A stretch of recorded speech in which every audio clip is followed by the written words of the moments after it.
Bar-Restaurante Yanda, carretera Suances a Santillana del Mar. Gran variedad de raciones, picoteo y tablas especiales. Especialidad en carnes y pescados de Cantabria. Disfruta del mejor ambiente y nuestra sabrosa comida casera en cualquiera de nuestras estancias. Comedores y terraza. Menú del día. Si vienes al Yanda, no dejes de probar nuestras especialidades. Nuestros callos caseros y nuestra tarta de queso. Amplia terraza con zona infantil. Bar-Restaurante Yanda, carretera Suances a Santillana del Mar.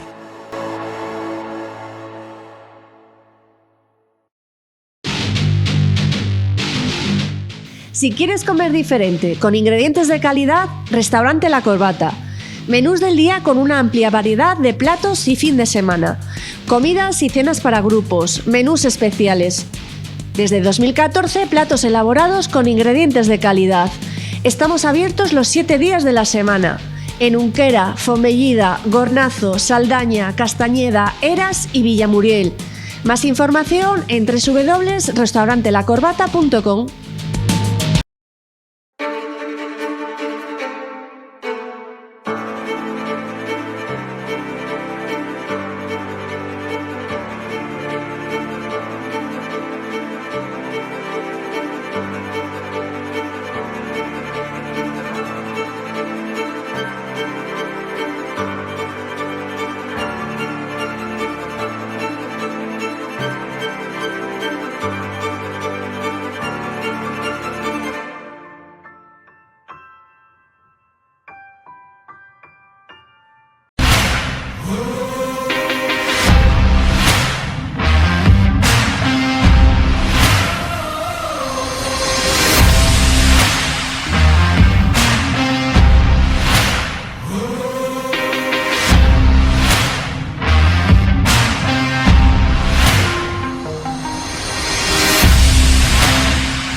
Celebras un nuevo espacio de ocio en Torrelavega, en la calle La Saga Larreta número 21. Ya vais a ver qué instalaciones más espectaculares aquí en Torrelavega. Ya podéis hacer vuestras reservas en la página web celebra.es. Es una instalación que te da muchísimas facilidades, desde cocina, esta zona de barra y mirar qué zona de comedor más espectacular. Hasta 30 comensales aquí para celebrar cualquier fiesta de cumpleaños, cualquier celebración de adultos con niños. Ya sabéis qué comodidades tiene esta instalación, porque no hay nada mejor que venir a un espacio preparado para la ocasión y sorprender a todos tus invitados. Y mirar esta espectacular zona de adultos para que los mayores también disfrutéis mientras los pequeños se lo están pasando bomba. Hacer vuestra reserva en la página web celebra.es y no os quedéis sin fecha.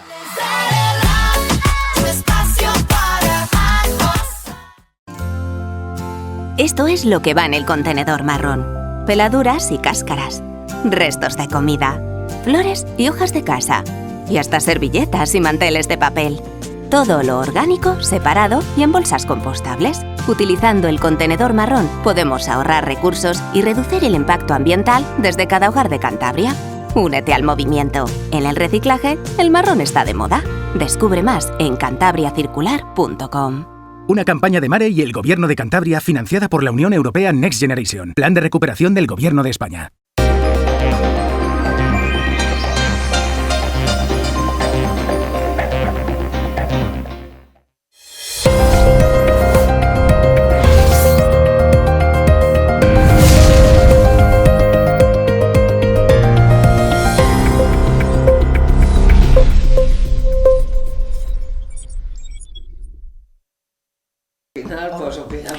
Saludos y muy buenas noches en esta jornada de jueves 19 de marzo, la onomástica de cada uno de los María Josés, de las María Josés, de las Josefinas, de las Josefas, etcétera, etcétera, y de los Pepes, evidentemente, y también el Día del Padre. Hay que saludar y felicitar a todas aquellas personas que en el día de hoy pues están disfrutando de esa situación en compañía de sus seres queridos, evidentemente, o de a quien considere oportuno.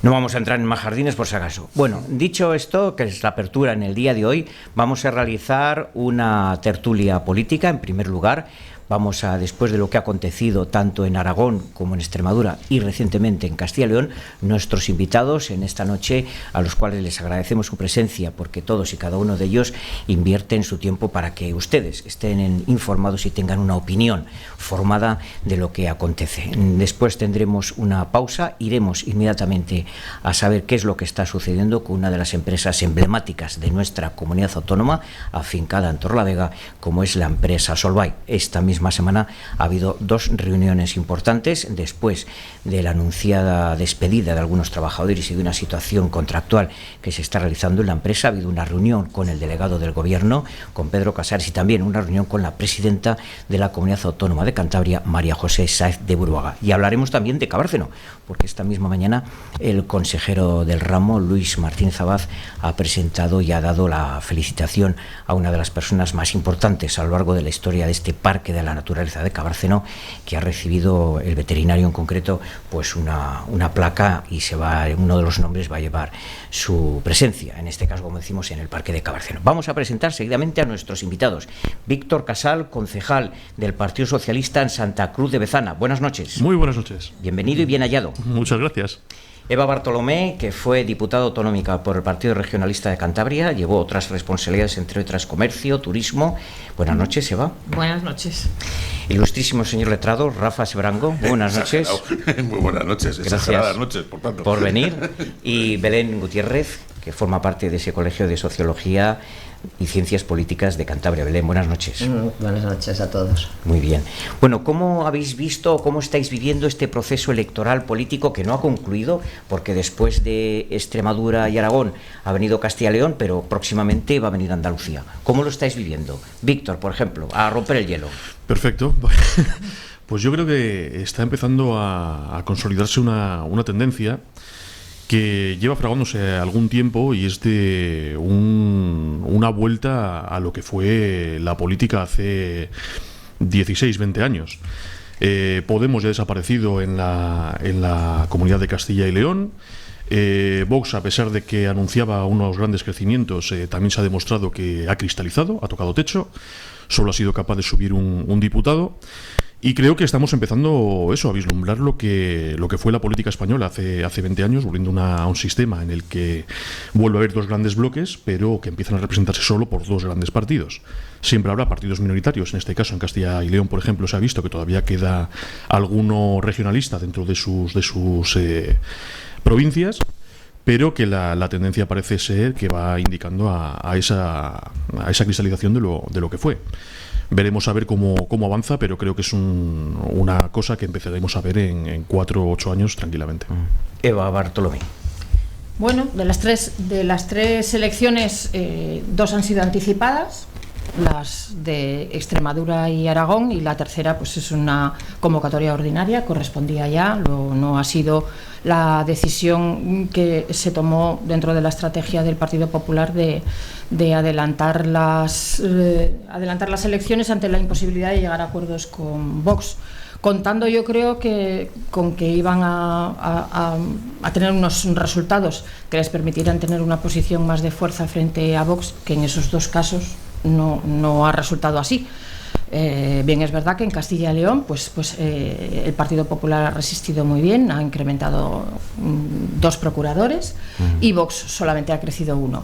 Yo no sé si realmente va a consolidarse el hecho de un cierto estancamiento, lo que tú decías de que haya tocado techo Vox. Eso lo veremos en Andalucía, que es la que queda. Y a mí lo que me preocupa es que realmente la pugna de Vox por hacerse fuerte en estas comunidades para conseguir forjar un gobierno pues lleve a una deriva que sinceramente a mí no me gustaría. Me parece que se tenía que haber conseguido con una situación más de fuerza del Partido Popular, tal como la tenía antes, porque en el caso de Extremadura bajaron o sea, subió mucho, bajó mucho el PSOE y subió mucho Vox. y ya veremos a ver qué pasa con Andalucía. No creo que esto se pueda extrapolar a las elecciones nacionales, y además en un mundo tan convulso como el que vivimos, de aquí a que sean las elecciones nacionales puede pasar de todo. Muchos cambios. Yo lo que espero es que no se tenga que recurrir otra vez a convocatoria de elecciones, sinceramente.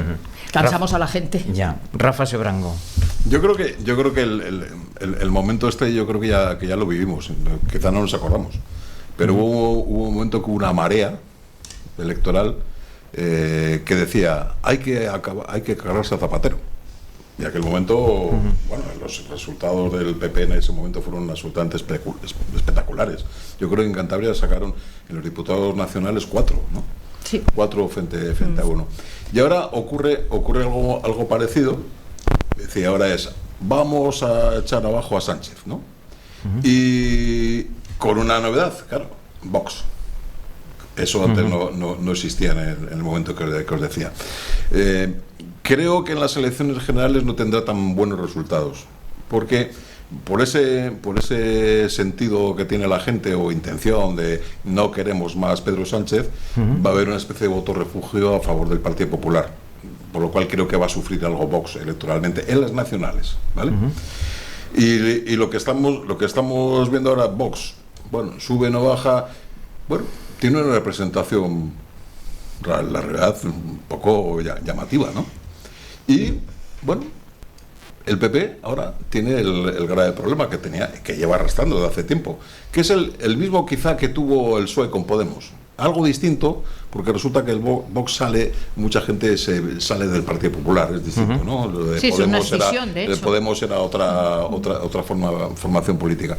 Y entonces tienen el problema de la interrelación. ¿Cómo arreglamos esto? Entonces, los otros, yo no sé si van a acabar entrando en los gobiernos. Claro, los resultados que hemos visto en la Santa María, ¿entrarán? ¿No entrarán? Bueno. Antes entraron en un momento y decidieron salirse por una táctica puramente electoral. Y bueno, pues ahí esperaremos a ver. Eso es una incógnita. Quizá les sea más útil no entrar en el gobierno, pero influir mucho en el gobierno. Estaremos pendientes. No lo sé. Belén. Esa decisión, a ver Belén, ¿cómo lo has visto? Pues Eva señalaba que han adelantado las elecciones el PP claramente en un intento de subir mucho más de lo que en realidad han subido.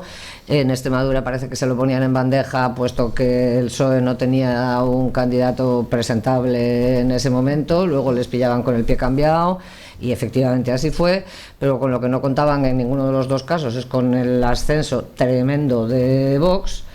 Entonces querían librarse de Vox, y lo que han tenido ha sido 2 tazas. Y sin embargo, en Castilla y León yo creo que efectivamente el PP sí puede sacar pecho y decir que aquí sí ha ganado.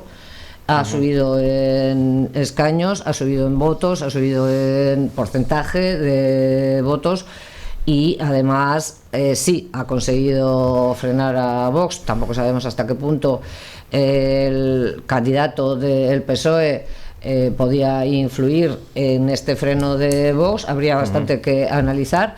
Si, como se está hablando, ha tocado techo o Vox. Personalmente opino que no fuera malo, pero habrá que ver en las sucesivas elecciones. Yo creo que las de Andalucía no tienen absolutamente nada que ver con lo que hemos tenido hasta ahora. Tendremos ocasión, supongo, de comentarlo en otro momento, pero las características socioeconómicas, demográficas de Andalucía no tienen absolutamente nada que ver. Andalucía además viene de haber sido un feudo socialista, cosa que Castilla y León no ha sido nunca, de modo que, bueno, en este caso hay que felicitar al Partido Popular, que ha ganado con solvencia. Evidentemente no tiene nada que ver. Bueno, pues si os parece, lo que vamos a hacer es conocer, y a todos ustedes también, cuál es la situación que se ha desarrollado durante estas pasadas elecciones en Castilla y León, y para ello lo vamos a hacer, si os parece también a vosotros, con un invitado de excepción, con un invitado de lujo, que está al otro lado del hilo telefónico, y en este caso lo van a ver ustedes también. Se trata del director de una de las cabeceras por antonomasia más importantes de España, y es el diario Heraldo de Soria. Félix Villalba, muy buenas noches. Hola, muy buenas noches, encantado de saludaros. ¿Qué tal por tierras sorianas, compañero?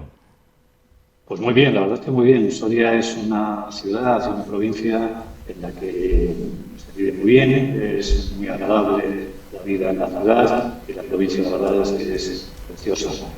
Pues diciembre también me gusta mucho salir al monte, pues la verdad es que las muchas y además tenemos también en el caso de España vaciada, pues hay poquita gente y a veces disfrutas de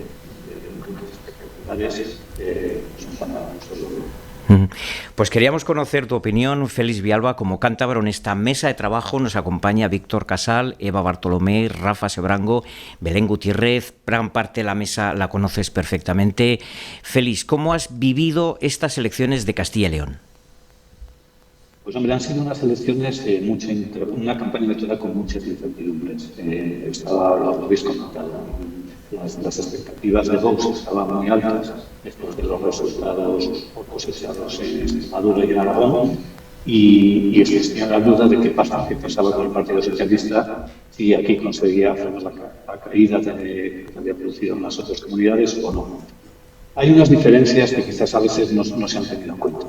En el caso de Vox, tanto en Extremadura como en Aragón, han tenido un crecimiento muy fuerte, pero porque venían en un ciclo más bajo. Aquí en Castilla y León ya estaban en un ciclo alto.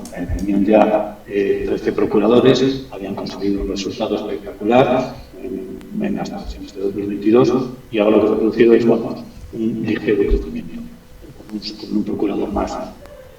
Eso, las altas expectativas que tenían, ha supuesto que esto ha sido una frustración para ellos, porque pensaban influir más en el gobierno de la Junta de Castilla y León, y bueno, pues ahora mismo están en peores condiciones que en los anteriores legislatura, porque el Partido Popular ha crecido en los procuradores y ellos no lo entienden así.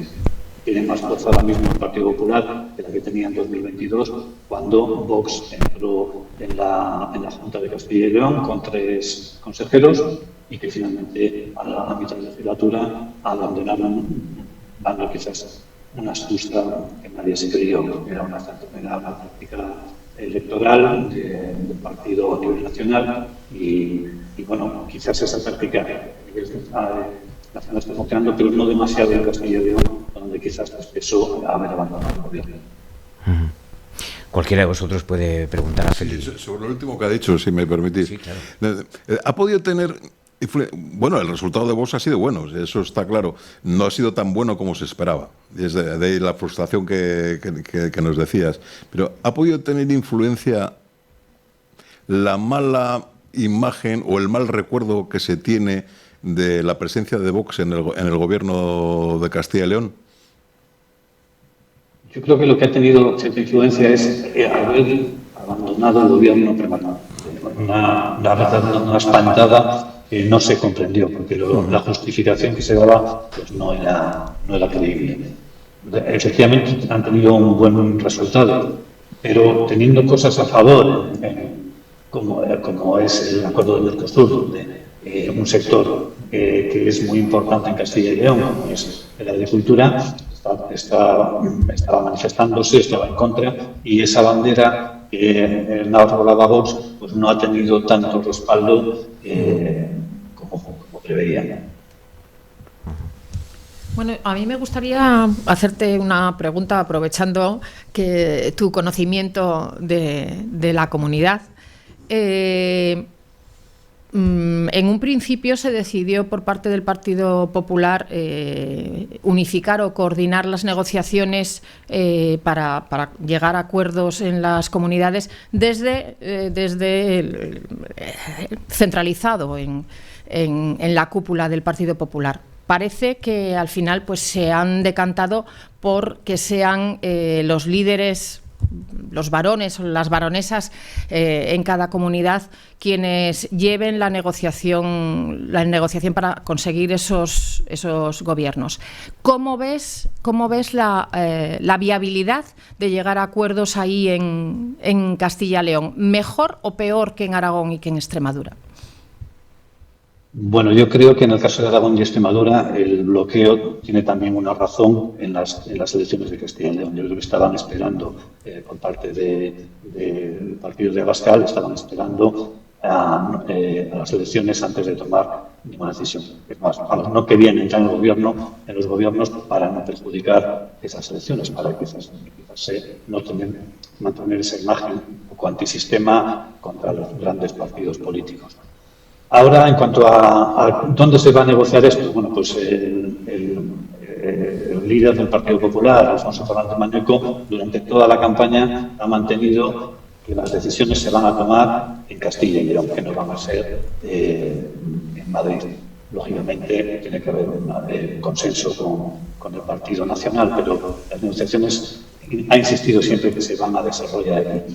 Y yo creo que así será, puesto que Alfonso Fernández Mañueco pues, ha salido notablemente reforzado en estas elecciones. Es decir, ha conseguido una victoria incrementando tanto porcentaje de porcentaje de voto y representación en las Cortes de Castilla y León.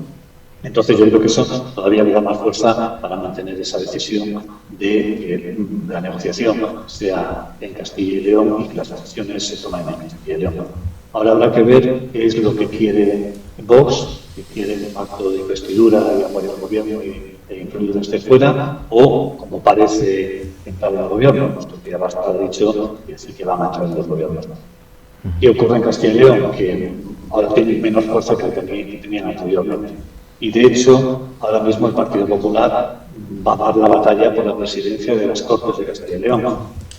Esta legislatura anterior estaba en manos de Vox, con el que ha sido candidato a la presidencia, Carlos Pollán, y ahora mismo esa presidencia de las Cortes no está de momento entregada. El Partido Popular va a dar batalla por conseguir la presidencia de las Cortes, que es el primer paso, pero a partir de ahí llegarán las negociaciones para la formación del gobierno.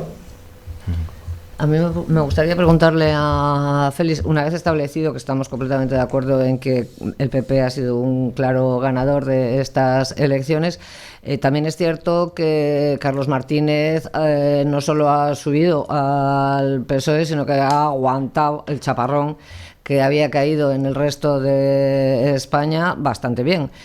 ¿Te parece que es una figura que puede tener una proyección nacional, al margen ya del salseo de que parece que no se lleve muy bien con Sánchez y estas cosas? Bueno, con Sánchez teóricamente no se ha llevado bien nunca, puesto que él no apoyó en las primarias a Sánchez, ¿no? Apoyó a Susana Díaz. Él dice que siempre se equivoca o siempre apuesta a caballo perdedor, en este caso en los procesos consensuales del partido en el ámbito nacional. Y bueno, y entonces él, bueno, de hecho, cuando asumió el liderazgo del Partido Socialista en Castilla y León, se ha reconocido como sanchista converso, aunque luego ya no le gusta la palabra, pero él siempre ha insistido en que no es ni sanchista ni rubalcadista, sino socialista, ¿no? Él durante la campaña se ha distanciado, no se ha distanciado, ha querido que no se hablara de sanchismo, que no se hablara de política nacional. Y en eso coincido también con el líder del Partido Popular, con Alfonso Fernández Mañueco, que también quería centrar el debate en Castilla y León, que era su estrategia, y yo creo que eso ha beneficiado también a que se hable más de cuestiones de Castilla y León. En cuanto a Carlos Martínez, que como sabéis es alcalde de Soria, sigue siendo todavía, hasta que no recoja el acta de procurador se mantendrá en el cargo, porque no lo puede simultanear, porque la normativa en Castilla y León pide ser procurador a un concejal de un ayuntamiento de más de 20.000 habitantes, por lo tanto, por obligación legal, tendrá que dejar de ser alcalde. Bueno, Carlos Martínez ha sido sí una sorpresa, porque se esperaba una caída también del Partido Socialista en Castilla y León, y sin embargo los resultados pues han sido, bueno, ya mantenerse hubiera sido bueno, pero en este caso además ha crecido en 2 procuradores. Y en Soria, en la provincia de Soria, donde habían tenido en las anteriores elecciones la victoria Soria ya, con 3 procuradores, por uno del PSOE y uno del Partido Popular, pues Soria también ha incrementado en un procurador.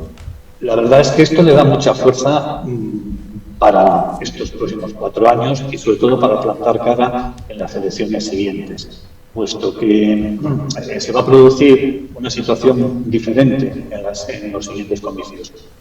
Alfonso Fernández Mañueco ya no podrá ser candidato porque Castilla y León están limitados a los mandatos de los presidentes de la Junta y por tanto ya no va a poder ser candidato. Entonces Ahí, en momentos de cambio de cara por parte del Partido Popular, es una oportunidad para el Partido Socialista y él le llega en mejores condiciones, puesto que entra en las Cortes, donde hasta ahora no estaba, podrá liderar la oposición y podrá ir creciendo políticamente para llegar a las próximas elecciones. En cuanto a lo de figura en el ámbito nacional, pues hombre, la verdad es que ha sonado en muchas ocasiones, pero yo de momento creo que su misión, su labor ahora mismo está en Castilla y León. Ahora, si el Partido Socialista le podrá dar más representación dentro de los órganos del partido o incluso en alguna institución. Pero bueno, lo que sí es cierto es que Carlos Martínez sí ha tenido un muy buen resultado y bueno, ya está en una mejor posición. Bueno, me parece que el último.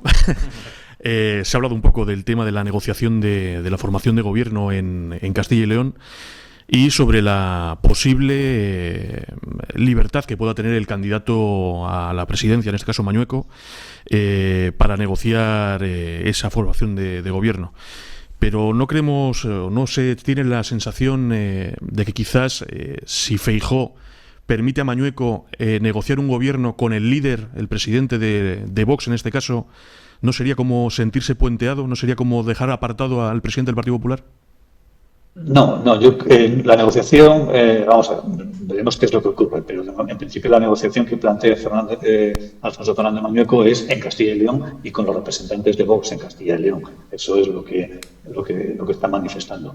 Vamos a ver si cambia el escenario y Vox pretende que la negociación en Castilla y León la lidere Abascal. Yo creo que eso no se producirá. Lo hará desde la distancia Abascal y mandará las órdenes, consignas o como queramos decirlo, a los suyos en Castilla y León, pero lo que es la negociación entre unos y otros será representantes de Castilla y León. Así se produjo en las anteriores elecciones. Es cierto que estaban elegidas las negociaciones en la parte que se refiere a Vox por Bambú, pero formalmente yo creo que se volverá a producir esos encuentros entre los representantes regionales. Hay tres formaciones, Félix, que se han mantenido, en este caso Soria ya, se ha mantenido también la UPL, que se esperaba un poco más, pero mantiene esos tres procuradores, y se ha mantenido por Ávila, pero ha desaparecido la izquierda del PSOE, los que estaban a la izquierda del PSOE ya no están. Eso es principalmente dos novedades, ¿no?, en estas elecciones. Sí. Sí, bueno, y también ha desaparecido Ciudadanos, que tenía un representante en las Cortes anteriores, y ha desaparecido. Los otros que desaparecen son Podemos y Ciudadanos. Y en lo que se refiere a las formaciones provincialistas,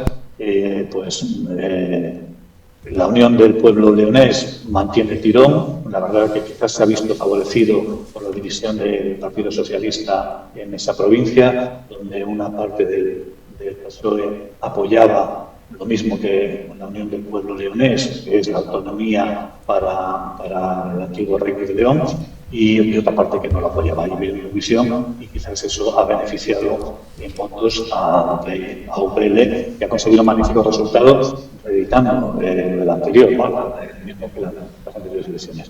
Por Ávila, que es una escisión del Partido Popular, consigue lo que se proponía, mantener el procurador, para los que tampoco aspiraban a más y tenían muchas dificultades para conseguir más y mantenerse también en ese máximo. Donde se produce un fracaso es en Soria ya, aquí en la provincia de Soria. Soria ya, sorpresivamente, en los anteriores comicios consiguió 3 procuradores de los 5 que se eligen en Soria, y doblando, con un más de un 50% de los votos consiguió y dobló en votos a la suma, superó en votos a la suma del Partido Popular y del Partido Socialista. En estas elecciones, ha sido, aunque consigue un buen resultado con un procurador, la comparación con hace 4 años, es de patacazo, ¿no?, con perder los procuradores. Ahí Soria ya quizás cometió un error, que es no presentarse después de las elecciones de 2022, no presentarse a las municipales, y esto yo creo que provocó decepción entre el electorado y le ha pasado factura. De hecho, justo al inicio de la campaña, esta para estas elecciones, anunciaron ya que se presentarán a las municipales de 2027. Bueno, yo creo que les ha fallado tener una estructura municipal y luego también por la polarización. Y bueno, hay una cuestión básica, es decir, el candidato a la Junta por el Partido Socialista es Carlos Martínez, era Carlos Martínez, que es alcalde de la capital de Soria y una figura pues controvertida en parte, pero que consigue muchos votos. No olvidemos que Carlos Martínez lleva 19 años de alcalde con 4 mayorías absolutas consecutivas. Cuando empezó el recuento, que habitualmente empieza el recuento por los núcleos rurales, Soria tenía 2 procuradores y uno el PSOE, uno el PP y una Vox también. En cuanto empezó el recuento en la capital, ya se vio claramente que el Partido Socialista conseguía 2 a costa de quitarle 2 al Sevilla. El apoyo que ha mantenido Carlos Martínez Mínguez en la capital ha sido muy grande. A pesar de todas las controversias, ¿no? Os acordaréis del mapa móvil y de mil historias, pero ha conseguido muy buen resultado en la provincia de Soto. Pues todo un lujo lo que nos ha dibujado Félix, que lo has hecho excepcionalmente bien. No sé si alguno de vosotros tiene alguna que otra cuestión, ¿eh? Pues Félix, te agradecemos que hayas estado con nosotros. Nos imaginamos que sigues la actualidad de tu tierra, ¿no, Félix? Sí, en lo que puedo, sí. Ahora estoy muy centrado en la actualidad de Soria, fundamentalmente, porque el Heraldo Diario de Soria seguimos la información soriana, pero también de Castilla y León. Nosotros estamos en el mundo de Castilla y León y llevamos, nuestro periódico, llevamos páginas de información de la comunidad autónoma, a la que también aportamos nosotros información para la dirección de Castilla y León. Y sí, por supuesto, de vez en cuando. Sí, cada vez me gusta más porque me absorbe por la Castilla y León, pero sigo la actualidad de Cantabria y, como no, sigo al Racing. Este año no me pierdo ningún partido, lo veo a través de la televisión y este año pues muy emocionado de ver al Racing y a ver si ya por fin lo consigue ascender a primera división. Muy bien. Hombre, eso está hecho ya, ¿eh? Muy bien, pues todo un lujo. Bueno. Todo un lujo que haya un cántabro, Félix Villalba, dirigiendo una de las cabeceras más insignes de toda la prensa española, como es el diario Heraldo de Soria, en este caso. Muchas gracias, Félix, por haber estado con nosotros. Muchísimas gracias, sí. Bueno, las palabras de Félix Villalba, yo creo que todo un lujo, ¿no? Que nos lo ha dibujado muy bien. La verdad que sí.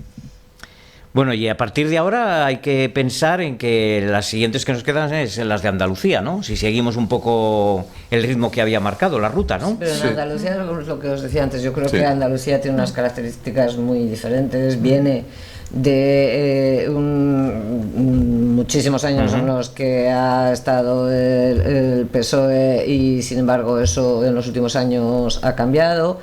Que como os decía, en Castilla y León no tenían por qué verse esa diferencia, mientras que allí sí. Y además, bueno, pues yo creo que el PSOE vuelve a pecar otra vez de centrismo, mandando a una candidata tan identificada con Sánchez, tan identificada con el gobierno central, en mi opinión. Montero. Sí. María Jesús Montero, ministra de Hacienda encima. Entonces, Montero, pues, que no Montoro. No, en Hacienda parece que están apuntados a ese apellido femenino. Entonces, bueno, yo creo Sí, es verdad.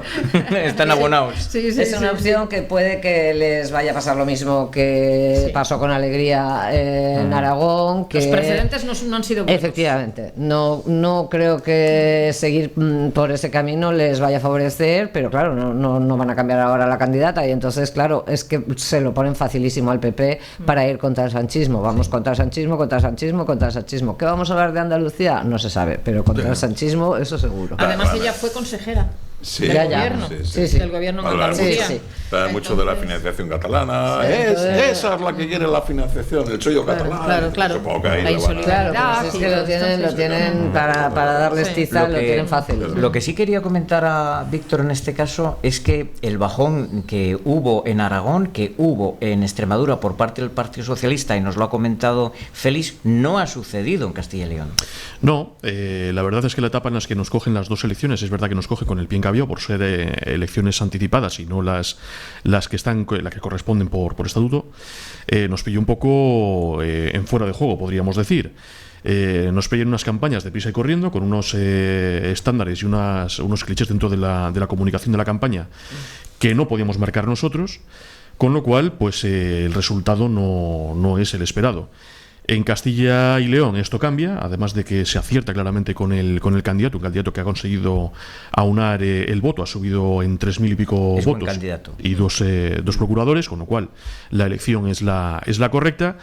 Y yo, fíjate que en Andalucía tengo cierta incógnita. No estoy tan convencido de que por ser una candidata que venga del gobierno de Pedro Sánchez vaya a tener un mal resultado. Básicamente porque eso es lo que puede jugar en contra del Partido Popular. Si Andalucía, estando como está, con los problemas que tiene, que no son pocos, empieza a desviar el tiro en las elecciones hacia un mensaje nacionalista, o bueno, nacional, no vamos a decir nacionalista, nacional, y a orientarlo a otras comunidades autónomas, puede pasar una factura importante. Creo que eso es el cómo centrar el tiro y cómo centrar el discurso político puede ser lo que marque la campaña electoral y lo que marque el resultado de las elecciones, y ahí yo creo que Montero es una muy buena candidata porque se desenvuelve muy bien en el cara a cara, en el cuerpo a cuerpo, y tiene un mensaje muy, muy sólido y muy profundo. Claro, sí, ella es simpaticísima, perdóname, ¿no? Ella es simpaticísima, eso no se lo niega a nadie, pero con eso no creo que vaya a conseguir desbancar al PP. No, pero hablando de Cataluña igual tampoco lo consigue el PP mantenerse, bueno, más claro. que nada porque no está Andalucía precisamente para hablar de Cataluña. Eso sí que está visto también. Oye, pero hay una cosa aquí que, vamos a ver si lo de Castilla y León es el principio de algo. Dice, el PSOE se come todo lo que hay a su izquierda. Ojo, es decir, ha subido el escaño porque también yo creo que ha asumido todo el voto mayoritario de, no sé cómo se presentaban, porque eso, cada vez inventan unas siglas nuevas. Podemos. No sé si era Podemos, no, Podemos, pero los de Sumar, Podemos, los de Sumar creo que tenían otro nombre allí y tal, no sé qué, sí. todo este lío. Bueno, ahora están en una situación bastante mala. La insoportable levedad del ser ya se va a ir. Bueno, ya se ha ido a Hollywood, se ha ido a la ceremonia de los Oscar. Yolanda Díaz, ¿no? Sí. La insoportable levedad del ser, Yolanda Díaz. Sí. Entonces ya va a desaparecer, y entonces están como locos a ver quién le pone. Dice, pero el futuro inmediato puede ser que todo ese voto se lo coma el PSOE, como se ha visto. Yo creo que en Castilla y León se ha visto algo así. Yo creo que es con lo que he empezado en la primera intervención, hablando de que 4 o 8 años empezamos a volver a ver el sistema de partidos de dos bloques fundamentales, aunque pueda haber alguna excepción de algún partido minoritario que esté ahí y que en algún momento dado pueda servir para ser llave de gobierno o no. Pero yo creo que vamos en esa dirección. Castilla y León, teniendo, por ejemplo, Podemos un candidato y unos diputados que eran bastante mediáticos, porque sí que tenían bastante aparición en medios. Pablo Fernández, tenían bastante aparición en medios de comunicación, un discurso bien elaborado y, en mi opinión, potente. El voto ha ido a su cauce, el que fue su cauce natural durante toda la vida, toda la democracia en este país. Yo creo que eso va a ser una tendencia que empiece a consolidar. Lo de Vox sigue siendo una excepcionalidad. Vox volverá también a su redil político, que será el seno del Partido Popular, y a partidos ultraminoritarios, por no decir residuales, como también estuvieron toda la vida en la extrema derecha. La principal duda puede ser cuánto va a tardar. Si 4, 8 años, quizá 12, más no. Yo creo que más quisiera el PP que volviera a Vox al redil, porque son para ellos una absoluta pesadilla. Pero más bien parece que está pasando lo contrario. O sea, que hay una fuga de votos hacia Vox, fundamentalmente, además de gente joven, tremenda. Luego, y por ahora no parece que el PP sepa cómo parar esa vía. Hasta ahora parecía que más bien Abascal sabía cómo hacer la vía de agua más grande. Pero hay una cosa más. Se ha frenado, pero yo creo que Vox todavía va a dar mucha guerra al PP. Hay una cosa más. España, esa es la cuestión que tiene de cara, digamos, a la ciudadanía. Pero el problema que tiene es que empieza a tener carcoma interior. El partido está empezando a disolverse desde dentro. Bueno. Abascal está empezando a señalar a un montón de gente que tiene que expulsar, y esa gente que va a expulsar va a dar la guerra a Abascal, va a dar la guerra a Abascal, y no solo eso, sino que más que probable y más pronto que tarde, formen su propio partido, y eso es lo que va a terminar de matar a Vox. Bueno, perdona, pero claro, sí, efectivamente les pasa como en la izquierda, que entonces lo que tenemos es un montón de partiditos que están todo el día con comités y no acaban nunca de presentar algo conjunto, pues entonces al final no llegarán a ninguna parte. Perdona, Eva, que te interrumpa. No, que lo que decía es que la clave está en ver hasta qué punto puede afectar a Vox, lo que decías, en los problemas internos que están aflorando, no solamente con las críticas, la petición de congresos extraordinarios, la acusación del dinero y del sueldo de su mujer y todas esas cosas, las fundaciones que han cogido dinero de los jóvenes que han cogido dinero de la lana. No sé hasta qué punto eso puede dañarles lo suficiente como para que gente que ya estaba en la idea de apoyar la propuesta de Vox pues se lo piense mejor. Y después otra circunstancia que yo no sé hasta qué punto puede afectarles es su posicionamiento a favor de Trump, ahora que ya Trump es una explosión, una explosión de locura a nivel global, que yo creo que ya no sabemos cuál va a ser su próxima reacción. Puede ser cualquier cosa. Entonces, bueno, su misión, porque realmente es una sumisión, no es un apoyo, es una sumisión al trumpismo y a la gente de la extrema derecha, de los MAGA y todos estos, pues le puede hacer recapacitar a mucha gente realmente a dónde podemos ir con gente que es el paralelo en España. Pero mientras siga habiendo inmigrantes, Vox ya tiene su discurso y sus votantes haciendo cola para decir que los inmigrantes tienen la culpa de todo y decir más alto que nadie con la que cobran una paga nada más llegar y todas esas cosas. Y todas estas cosas. España como que es suya y los inmigrantes son el enemigo, y ese discurso se lo compra muchísima gente. Yo creo que ese declive, bueno, esas cosas datos y sucesos que has dicho, ya se han ido dando, y de momento no es una cosa muy curiosa, no lo están sufriendo. Eso en cualquier otro partido, joder, tú imagínate, eso en Ciudadanos cualquier cosa era una cosa tremenda y todo el mundo encima. Con Vox no pasa eso. Yo creo que ese declive sí que puede empezar si entran los gobiernos. Es una cosa muy curiosa, una paradoja, la que tienen al frente. Si entran en los gobiernos, se les va a ver. Que la gestión ya pasó en Castilla y León. El vicepresidente fue terrible. Si entras en un gobierno es con todas las consecuencias y sufres lo de ese gobierno. En cambio, si te mantienes fuera, puedes seguir alimentando el mito de lo que eres, porque hay un poco sí, es un poco de claro, mito. Claro, como es una entelequia, el papel lo soporta todo. Claro, bueno, fijaros, en Francia, Le Pen, ¿cuántos años lleva dando guerra? Sí. Sin estar, que yo sepa, en ningún gobierno. Y subiendo también. Y subiendo. Bueno, eso también obedece a una corriente que se está dando en toda Europa, que tiene su relación, con habéis visto, con el trumpismo, no solo su relación ideológica, sino alguna más. Y entonces, yo creo que, como entren en los gobiernos, se va a dar lo que... no es lo mismo predicar que dar trigo, nunca lo ha sido, y es verdad, en la anterior etapa de gobierno de Castilla y León, se vio evidente. El vicepresidente estaba allí para cobrar un sueldo más alto que el del presidente, a ser posible, y no me llames para más. Pero no, yo que tengo experiencia también, soy concejal en el único municipio en el que Vox está en el gobierno. O sea, no me tenéis que llamar para las otras cosas. Podéis echar un vistazo a cómo está Bezana, cómo estaba Bezana, y qué es lo que hace Vox en el gobierno de Cantabria, de Bezana. Es mucho postureo, mucho mensaje hueco, mucha crítica directa al PSOE, pero ni mover un dedo. Este verano corridas de toros en Bezana, no me digas más. Pues hemos tenido desfiles de caballos andaluces, la Feria del Vino Español. Qué bonito. La Feria de ¿De qué os quejáis? ¿De qué os quejáis? No, la del tomate también. La del tomate, que bueno, ya estaba. Pero minusvalorada, porque la verdadera está por esta zona, ya no está en Bezana. Sí.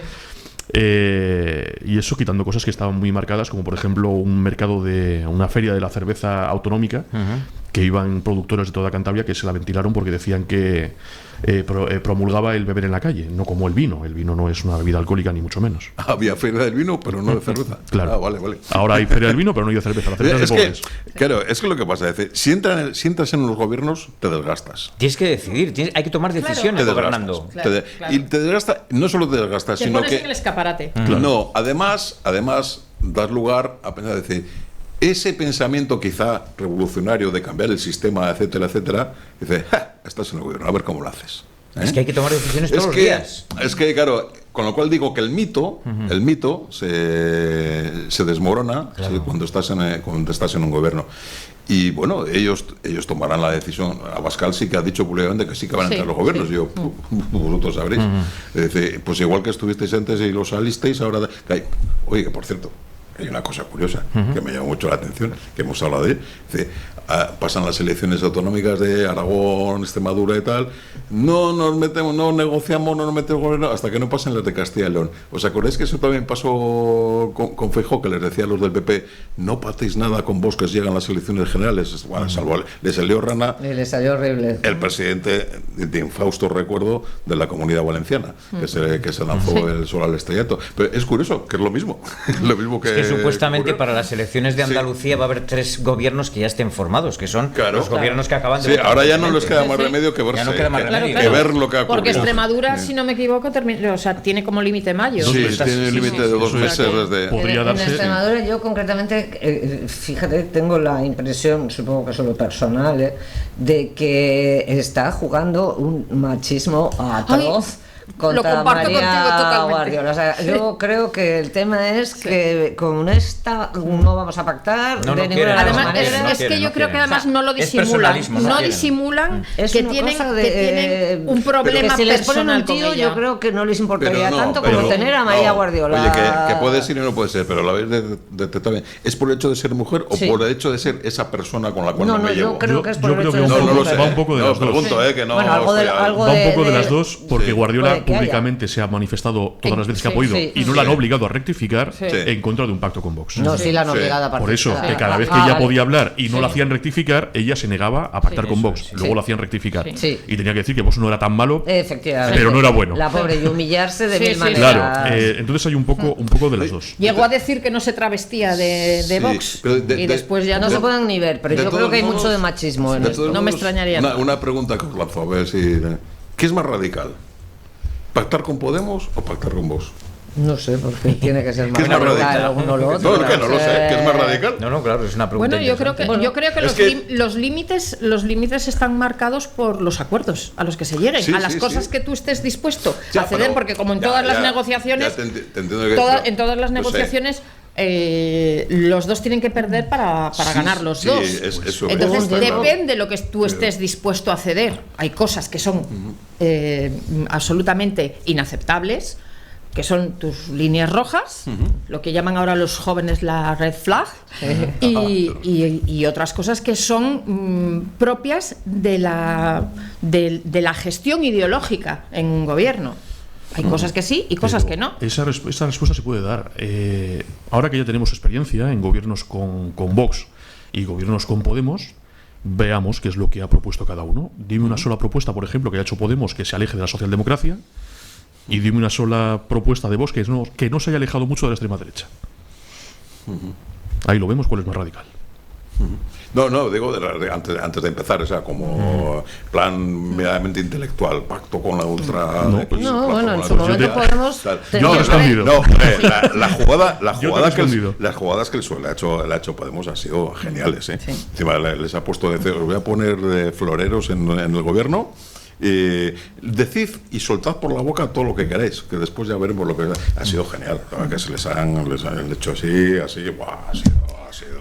sido tremendo, de una habilidad de Sánchez con Podemos ha sido genial. Además le lanzaba, perdona, te lanzo, di la burrada más burra que te ocurra. Y entonces, y luego, ¡buah! Todo el mundo racionaba, racionaba frente a ello. Y luego preguntas a la gente, bueno, pero aquella burrada que dijo, ¿han hecho algo realmente?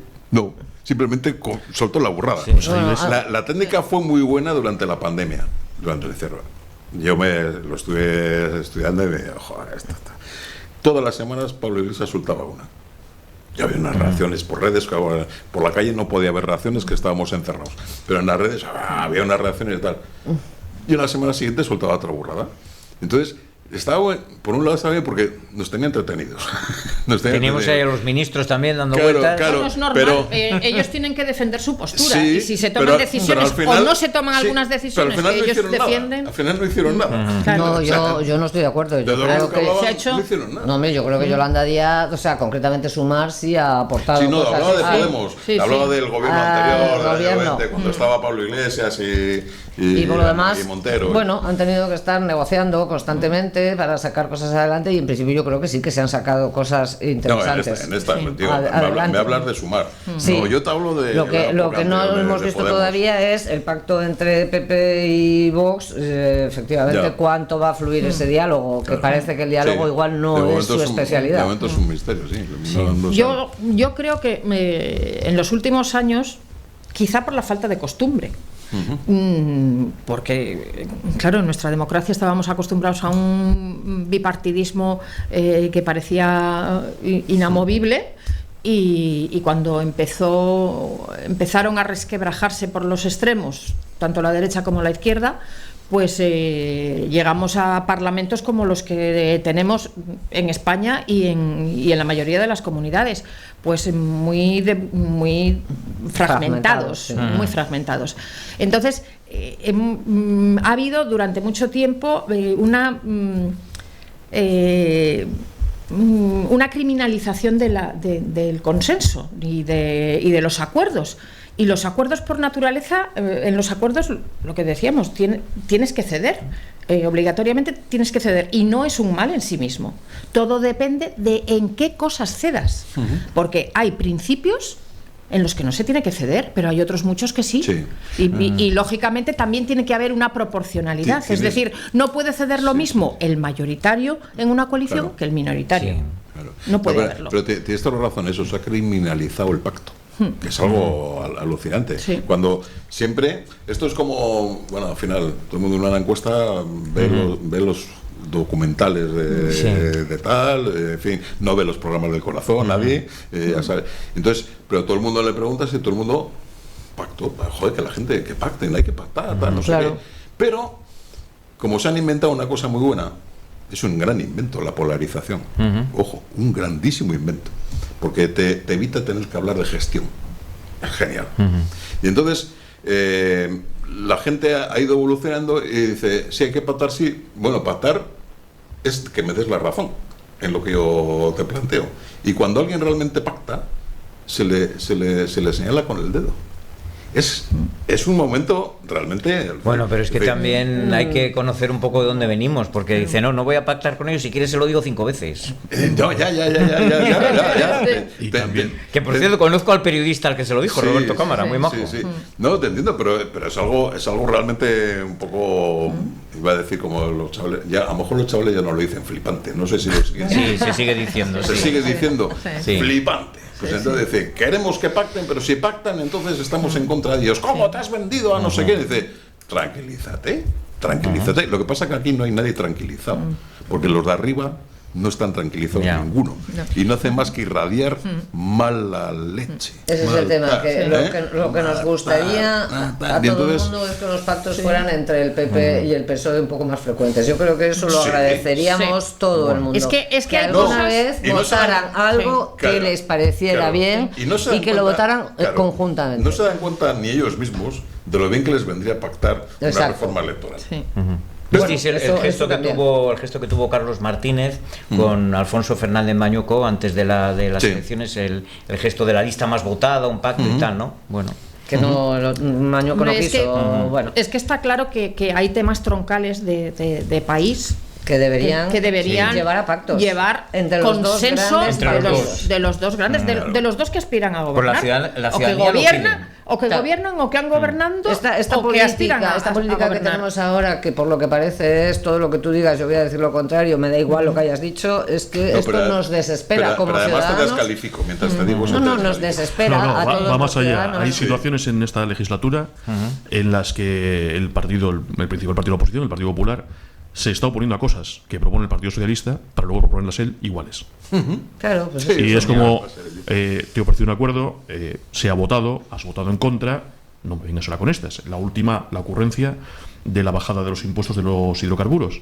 El gobierno llevó un plan de emergencia para topar el precio de los hidrocarburos y votaron en contra Vox, PP y Junts.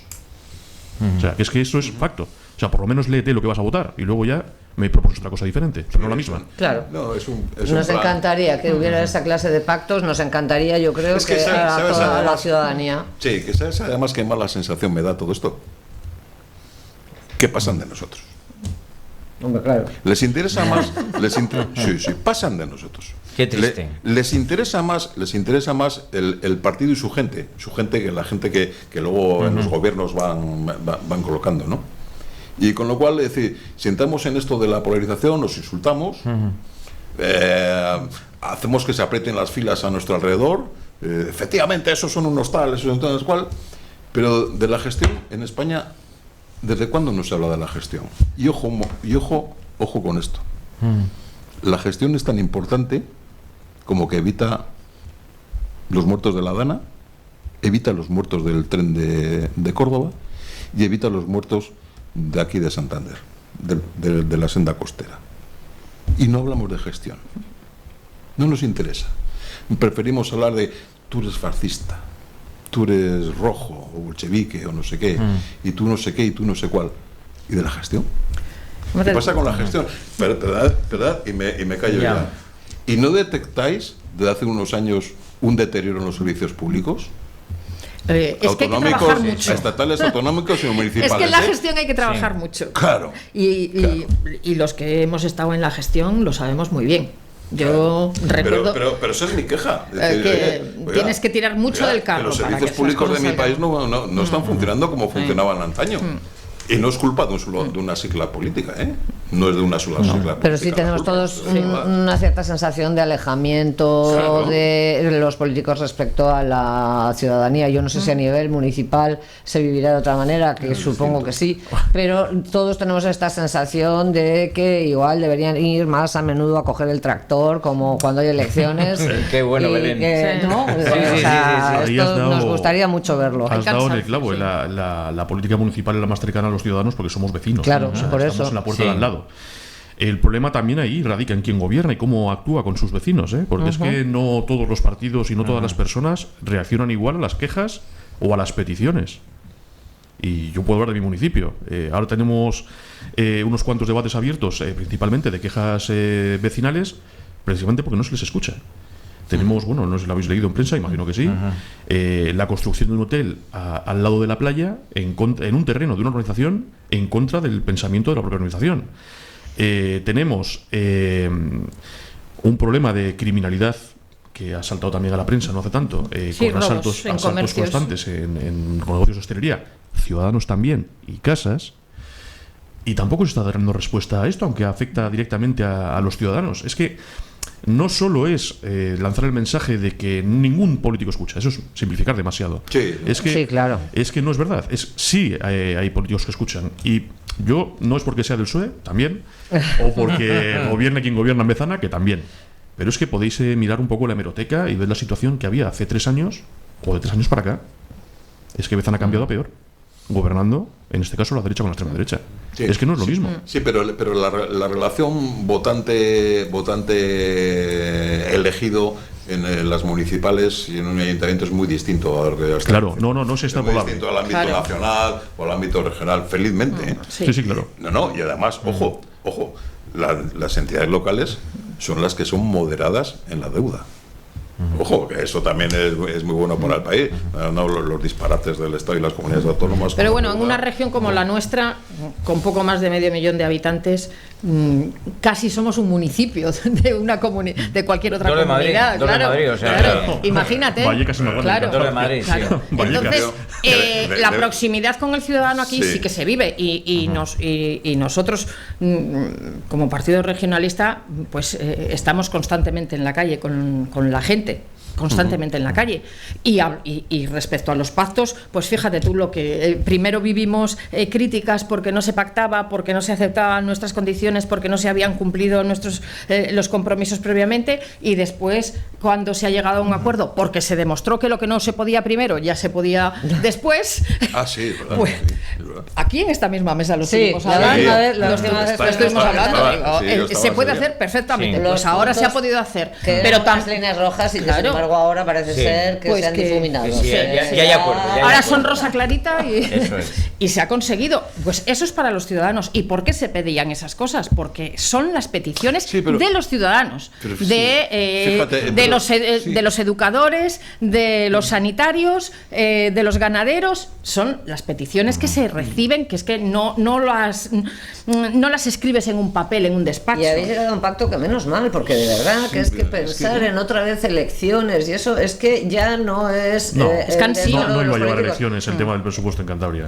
¿Cómo? Que no iba a llevar elecciones el presupuesto en Cantabria. Una prórroga y ya está. Sí. Pues eso es. Oye, pero se prorrogaría porque yo viéndolo como espectador me parece una opereta el asunto. Porque nos dijeron que sí, entonces, joder, es que... Bueno, pues no lo sabemos, pero bueno, lo importante es que ahora ya está. Ahora ya está. Y habrá una comisión de seguimiento técnica para que se cumpla. Es mantener una posición de poder, era decir, estos son lentejas. Y el PRC, bueno, eso estaba claro que iba a decir que no, pero el PRC le dijo que también, que no. Sí. Y eso es lo que no... Bueno, pero Eva explicó aquí la última vez que estuvo precisamente los puntos que estaba reivindicando el PRC, y que en el fondo también era un poco una cuestión de orgullo de decir, o sea, no puede venir el PP en plan apisonadora solo porque son el grande y nosotros el chico. Eso, y entonces también hay que reivindicar un poco ese hueco y bueno, esa lucha que tiene que mantener el PRC, que también hace una labor importantísima, desde luego, a ese nivel. Bueno, si os parece, lo que vamos a hacer es una pausa, hacemos un alto en el camino muy pequeñín y nos vamos a hablar de dos temas yo creo que interesantes, como es lo que está sucediendo en estos momentos en una empresa señera de Cantabria, como es Solvay, y lo que ha sucedido esta misma mañana en el Parque de Cabárceno, donde el nuevo edificio de los elefantes va a llevar el nombre del veterinario por antonomasia del Parque de Cabárceno. Así que si os parece, hacemos una pausa y volvemos.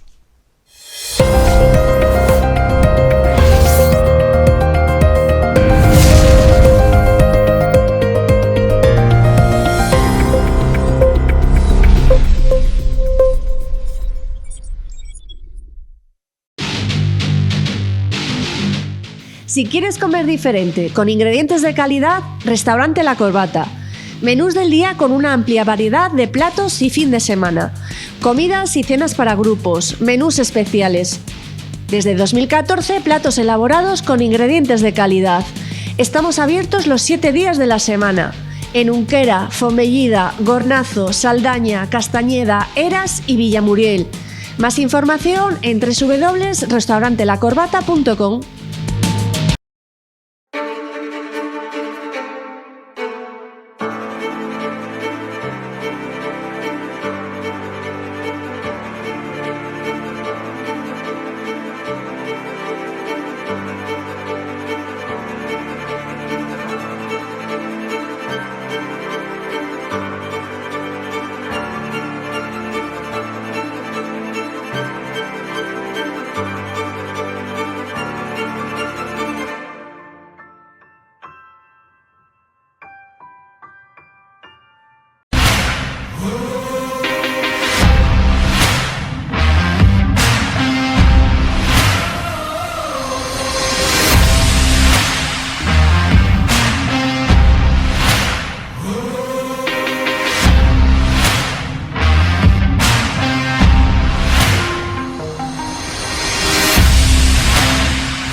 Celebras un nuevo espacio de ocio en Torrelavega, en la calle La Saga Larreta número 21. Ya vais a ver qué instalaciones más espectaculares aquí en Torrelavega. Ya podéis hacer vuestras reservas en la página web celebra.es. Es una instalación que te da muchísimas facilidades, desde cocina, esta zona de barra, y mirar qué zona de comedor más espectacular. Hasta 30 comensales aquí para celebrar cualquier fiesta de cumpleaños, cualquier celebración de adultos con niños. Ya sabéis qué comodidades tiene esta instalación, porque no hay nada mejor que venir a un espacio preparado para la ocasión y sorprender a todos tus invitados.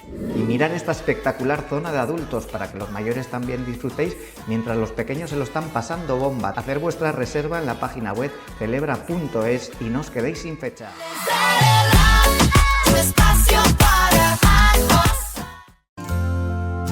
Esto es lo que va en el contenedor marrón: peladuras y cáscaras, restos de comida, flores y hojas de casa, y hasta servilletas y manteles de papel.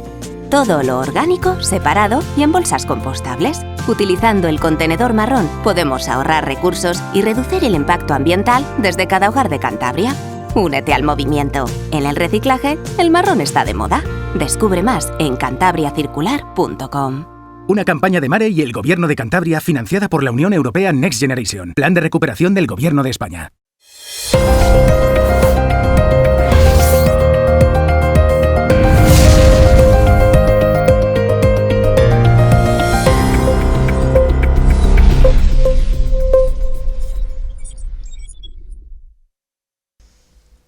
Bueno, pues seguimos en Cantabria Televisión, en la televisión autonómica de nuestra comunidad autónoma. Esta misma semana ha habido dos reuniones en el mismo día, una con el delegado del Gobierno y la otra en presidencia del Gobierno de Cantabria. En primer lugar, el comité de los trabajadores de Solvay, de los distintos sindicatos, se han reunido, como decimos, con el delegado del Gobierno, con Pedro Casares, aproximadamente durante una hora, y posteriormente, ese mismo día, como decimos, el martes, pues se desarrollaba esa reunión en la sede del Gobierno de Cantabria, con la presencia de la presidenta de la Comunidad Autónoma, María José Sáez de Buruaga, y con el consejero del ramo, con el consejero de Industria, Eduardo Arasti. Escuchamos seguidamente las palabras del consejero una vez concluida la reunión con el comité de empresa de Solvay.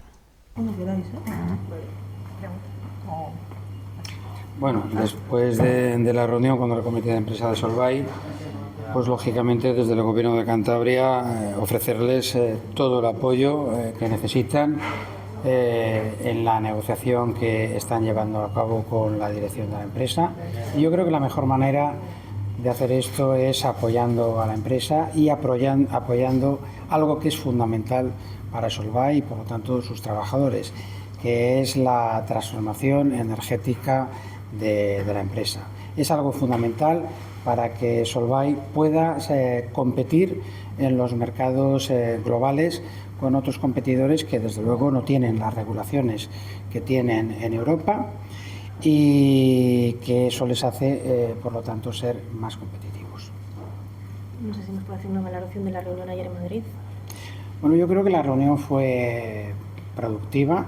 Yo creo que es fundamental para que Solvay pueda llevar a cabo la transformación energética que necesita llevar a cabo, pues el apoyo lógicamente del Gobierno de España fundamentalmente, con compensaciones que garanticen que esa transformación energética puede ser llevada a cabo, y también necesita pues aquellas compensaciones que necesita para poder competir con empresas que están radicadas en países como China, como Estados Unidos o como Turquía, que por ejemplo no tienen que hacer ninguna transición energética, como es el caso de Solvay, que tiene que hacer una inversión de 250 millones, y otros países que no pagan absolutamente nada por sus emisiones de dióxido de carbono a la atmósfera, al contrario de Solvay, que tiene que pagar una gran cantidad de dinero por emitir, y con otros países que tienen un precio final de la energía que es muy inferior al que tiene Solvay en España. Por ejemplo, el precio de final de la energía en Europa es pues el doble que en Estados Unidos y un 50% superior al de China, pero es que el precio final de la energía en España es casi el triple que en Francia y un 30% superior que en Alemania. Por lo tanto, todas esas desventajas competitivas tienen que ser compensadas por el Gobierno de España a través de los fondos europeos. Es la única manera de que empresas electrointensivas o calorintensivas como Solvay puedan competir con países extracomunitarios que no tienen ni que hacer la transición energética que tiene que llevar a cabo Solvay, ni que tienen que pagar absolutamente nada por quemar carbón y que tienen además unos costes energéticos muy inferiores a los que tiene Solvay en España. Sobre la reunión de ahora, no sé si nos puede comentar alguna... ¿Se ha establecido alguna medida, se ha hecho alguna propuesta? Yo creo que tanto Comité de Empresa como Gobierno de España estamos de acuerdo. Hay algo que es fundamental. Solvay tiene que llevar a cabo la transición energética y para eso tiene que ser compensada por el Gobierno de España. Por lo tanto, ese punto inicial tiene que ser superado. Una vez que se supere eso y que se dote de competitividad a la empresa, lógicamente tiene que haber un equilibrio de responsabilidades y evidentemente Solvay, estoy seguro que una vez resueltos esos problemas de competitividad y una vez compensada suficientemente, lógicamente tiene que tomar Solvay también las decisiones para digamos apoyar a los empleados de su propia empresa. Bueno, pues esas eran las palabras de Eduardo Araste. ¿Cómo las veis, Víctor? Pues, a ver, es una situación complicada. Ya en la anterior legislatura, además lo conozco porque lo viví, Pablo Zuloaga estuvo muy implicado en la negociación de esta subvención para la descarbonización de la empresa Solvay. Se consiguieron muchos avances, creo que estaba la subvención prácticamente para conceder, si no estaba concedida ya, y llama mucho la atención ahora de repente este cambio, curiosamente, con el cambio de gobierno en Cantabria. Si vemos o volvemos a escuchar las declaraciones del consejero, no ha dicho ni una sola medida que vaya a hacer el gobierno de Cantabria al respecto de esta empresa, ni una, todo tiene que ser el gobierno de España, y si no es el gobierno de España, que sea la Unión Europea. Pero no ha dicho ni una sola del gobierno de Cantabria. Parece que la única medida que propondría, o así se ha dejado entrever por parte del gobierno de Cantabria, es que tendremos que abrir la mano y dejar que la empresa contamine hasta que pueda actualizarse. Y a mí eso me preocupa en un dirigente político. Me preocupa en una región como la nuestra, que si de otra cosa podemos sacar pecho es del medio ambiente que tenemos y de lo poco contaminados que por suerte estamos. Me preocupa mucho que esa sea la posición y que estemos en manos de personas que estén lanzando veladamente este mensaje. Pero también me preocupa que esta gente, que es la que propone el libre mercado, la competencia libre entre empresas, esté diciendo que para que una de las principales empresas que tenemos en Cantabria compita, tiene que estar subvencionada por lo público a tope. Eso me preocupa mucho más. Porque estamos diciendo que, claro, el libre mercado está bien cuando está bien, pero cuando no vamos a subvencionar con dinero público a las empresas privadas. Eso también es preocupante, porque eso ya directamente te dice que no tienes ni ideología. O sea, estás diciendo que el dinero público es para lo privado. Me parece mucho, el discurso me ha dejado muy, muy intranquilo. No creo que Solvay esté en capacidad de poder rescindir a otros 77 trabajadores. No creo que Solvay sea una empresa más viable con menos trabajadores. Y desde luego no creo que los trabajos que se han llevado hasta ahora del gobierno de Cantabria, por lo menos en la anterior legislatura, lleven a la situación que el gobierno de Cantabria ahora está dando por buena. Cualquiera de vosotros, sí, Eva. La verdad es que yo me declaro completamente sorprendida porque, en primer lugar, de lo que deduzco de las declaraciones del consejero, no acabo de entender la relación entre un ERE de 77 trabajadores con la descarbonización. El sobrecoste de la descarbonización les obliga a reducir el número de personas. No, lo desconozco, o sea, me sorprende, pero lo desconozco. También me llama la atención que si la transición energética a la que estaba obligado Solvay, porque está radicado en España y en Portugal y pertenecemos a la Unión Europea, tenga unos costes que están muy por encima de los que hay en su competencia en Francia o en Alemania, porque tendrán los mismos requisitos, digo yo. No sé. ¿No tienen los mismos requisitos? Sí, perdona. Sí, bueno, Hay uno que cambia. Yo estoy hablando desde mi sorpresa. O sea, hay cosas que me han chirriado que las desconozco y por eso las planteo. O sea, la relación entre la descarbonización y el ERTE me llama la atención. Que estemos obligados, o que Solvay esté obligada a competir con una transición energética, lógicamente la descarbonización es absolutamente imprescindible.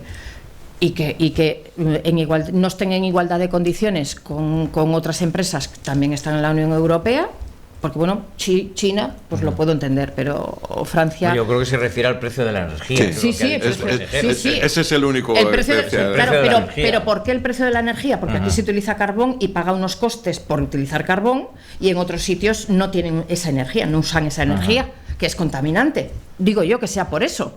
Porque en otras empresas tengan otros costes diferentes, porque no tienen que pagar la penalización del CO2, digo yo. Y después, por último, creo recordar que se habían aprobado 30 millones de los fondos Next Generation de la Unión Europea. 30 millones se habían aprobado ya, porque es que no se pueden demorar más, porque terminan ahora en el 26, tienen que estar, o sea que esos ya los tienen. Me imagino que lo que está pidiendo el señor Arasti es que a más se les dé, él hablaba de una compensación y de más fondos, pero bueno, esos fondos, como bien decía Víctor, se tramitaron en la anterior legislatura y están concedidos. 30 millones, además ha sido titular en todos los periódicos y en todos los informativos. No, yo solamente quisiera añadir que la verdad es que la transición energética siempre es algo traumático. Sucedió en Reynosa, en Ferrol, en el puerto de Santa María, ha pasado en todas partes. Siempre es algo traumático, es difícil. Y además la pujanza industrial que tuvo en su momento Torrelavega y ese declive lamentablemente repercute y mucho en la ciudad de Torrelavega y en la ciudadanía, y eso es lo realmente preocupante. No sé hasta qué punto eso va a tener vuelta atrás. Ya. Rafael Sobrando. Es que lo que ha dicho Arasti se ha metido en una cuestión muy global. Pero yo también oí, y no sé si es cierto, que es que querían reducir la producción de carbonato, ¿no? En un porcentaje bastante apreciable, porque no lo lograban colocar, supongo, en el mercado al precio tal. Bueno, no sé si es eso. Sí, lo que sí que es cierto es que tenemos un problema en España que no solo tiene Solvay. Este mismo problema se produjo con las acerías estas de Alcoa, la cáñamo internacional que tienen en Galicia y en Asturias. Y una la cerraban y la cerraban ¿por qué? Por el precio de la electricidad. ¿Por qué en España pagamos el doble de electricidad industrial que en Francia o en Alemania o en nuestros países, como dice eso que queda muy mono, de nuestro entorno? Queda muy mono eso. ¿Por qué? ¿Alguien lo sabe decir? Os voy a dar otro dato. Pues soy un poco friki. Y entonces resulta que todos los años me leo la memoria de Red Eléctrica Española. Pues vaya aficiones, la memoria anual. No, buscando unos datos determinados. Que cómo es el nivel de producción de cada fuente de energía y tal. Y hay unos datos que son absolutamente llamativos, es decir, qué día y a qué hora hubo el mayor consumo de electricidad en España. Suele ser un día de finales de enero, en otros años es a principios de febrero, suele ser una hora por la tarde, vespertina, 7, 8, tal, no sé qué. Bueno, en ese instante, en España se consume, o se tira de, solo entre el 35 y el 36% de la capacidad eléctrica, de la capacidad eléctrica española instalada, es decir, de la electricidad instalada en España. Solo el 36%. Y dices, joder, si el día de mayor presión que se consume, solo necesitamos utilizar el 36%, joder, pues la energía tendría que estar tirada en España. Claro, tendría que ser baratísima. Pero no lo es. ¿Y por qué no lo es? Porque el marco regulatorio lo impide. ¿Y por qué? Los sucesivos gobiernos se han columpiado. en este asunto.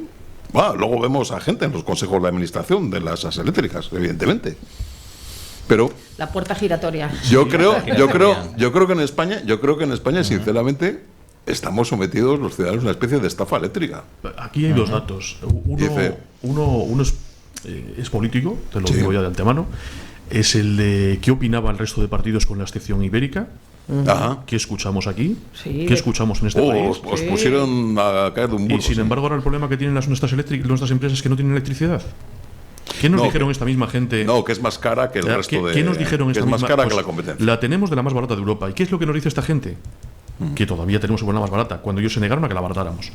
Y la segunda, ¿no vendrá el problema de esta cuestión de la energía desde el momento en el que con José María Aznar se privatiza Red Eléctrica? Fue Rodrigo Rato. No, tienes razón. El gobierno de José María Aznar, el presidente no era Rodrigo Rato, era José María Aznar, el presidente. Rodrigo Rato era el que, perdóname, era el que estaba en el pupitre. Se le concedió a Edesa y Telefónica al del otro lado del pupitre. Redactando el decreto de liberalización mientras estaban los de las eléctricas aquí dictándose. Por eso. Y al otro lado del pupitre le dimos a Villalonga a Telefónica también, por otro lado.